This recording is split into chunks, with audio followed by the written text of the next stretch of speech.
Cari amici, guardando agli eventi bellici che ancora scuotono il nostro mondo, ci rendiamo conto di quanto sia importante fermarsi e riflettere sulle lezioni che ci arrivano dal passato.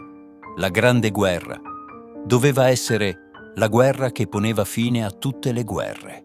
Ma, come sappiamo, quel sogno non si è avverato. Gli echi di quei conflitti sembrano ancora risuonare, mostrandoci quanto fragile e preziosa sia la pace e quanto possa essere facile perderla se non si coltivano la memoria e la comprensione reciproca. Abbiamo prodotto questo video per ricordare il sacrificio di tanti giovani che, più di un secolo fa, combatterono e soffrirono durante la Prima Guerra Mondiale, lasciando dietro di sé storie di coraggio, speranza e umanità. La lettera che stiamo per condividere con voi è una testimonianza viva e toccante di quella guerra lontana, scritta dal fronte italiano tra il 1915 e il 1918.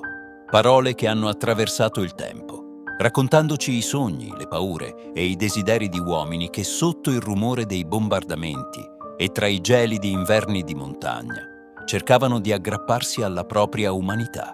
In questo viaggio tra le parole dei soldati italiani speriamo di riportare in vita quel messaggio di umanità e sacrificio, ricordando che dietro ogni conflitto ci sono uomini e donne che desiderano solo tornare a casa. Ricordare il passato è il primo passo per costruire un futuro in cui, finalmente, la pace diventi una realtà e non solo un ideale.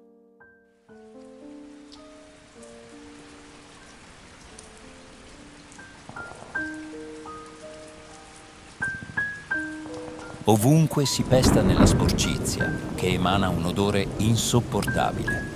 Non ci sono latrine. Ciascuno evacua all'aperto, il più vicino possibile al proprio o all'altrui rifugio. La fretta, dettata dalla paura di essere colpiti, elimina ogni riguardo. Così, questa collina, ricoperta di pini giovani e profumata d'erbe e resina, questa collina su cui si viene a morire, si spoglia a poco e diventa un letamaio. I ricoveri sono sempre gli stessi: tronchi, sassi, terra, buche scure come tane. All'inizio profumavano di pino appena tagliato, ora sanno, sempre di più, di marciume. Il silenzio dell'artiglieria quassù ha un effetto ancora più strano.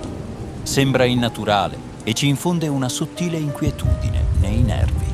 L'ora della sera, con le ombre che avanzano, è molto malinconica. Non resta che sdraiarsi e approfittare della tregua per dormire. Non so se sia per la fatica fisica o per la tensione nervosa, o forse per entrambe, ma sembra che si dormirebbe sempre, a qualsiasi ora.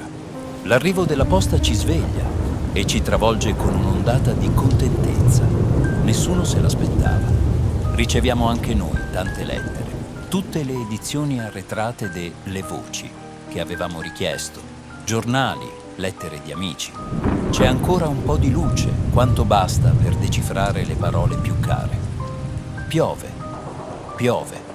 Siamo tutti rannicchiati nel fango. Le fossette sono colme d'acqua e non smette.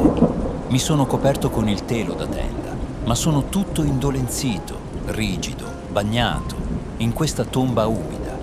Mi addormento dalla stanchezza, con la testa su una pietra liscia percorsa da rivoletti d'acqua, mentre fuori l'acqua scroscia giù a torrenti.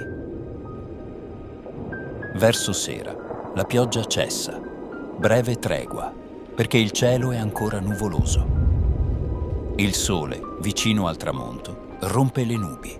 Usciamo dalle nostre tane per sgranchirci le membra, per asciugare almeno un po' i vestiti e godere di questi brevi sprazzi di sole. Arriva il rancio, ma la distribuzione deve essere sospesa perché gli austriaci ci hanno individuati e iniziano a bombardare. Sono 24 ore che non mangiamo. Mi accorgo di avere molta fame e quando riesco con cautela a farmi riempire anch'io la gavetta di brodo, ci immergo quasi mezza pagnotta e mangio con avidità.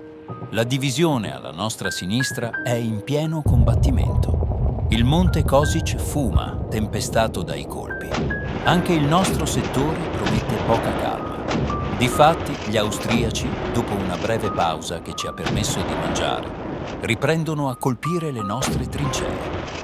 Il tenente San Pietro, che stava sorvegliando la distribuzione del rancio, è rimasto illeso per un vero miracolo. Proprio sopra la sua testa, a pochi centimetri, è esploso uno shrapnel.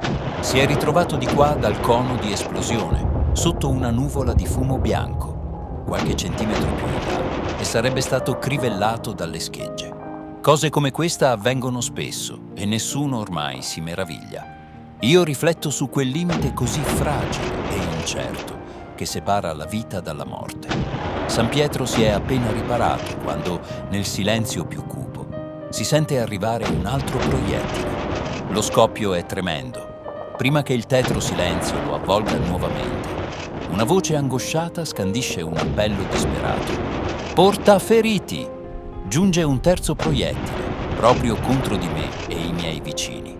La trincea trema, le schegge rimbalzano come una tempesta contro le tavole e i sacchetti, e polvere acre e terra mi investono, entrandomi negli occhi e nel naso.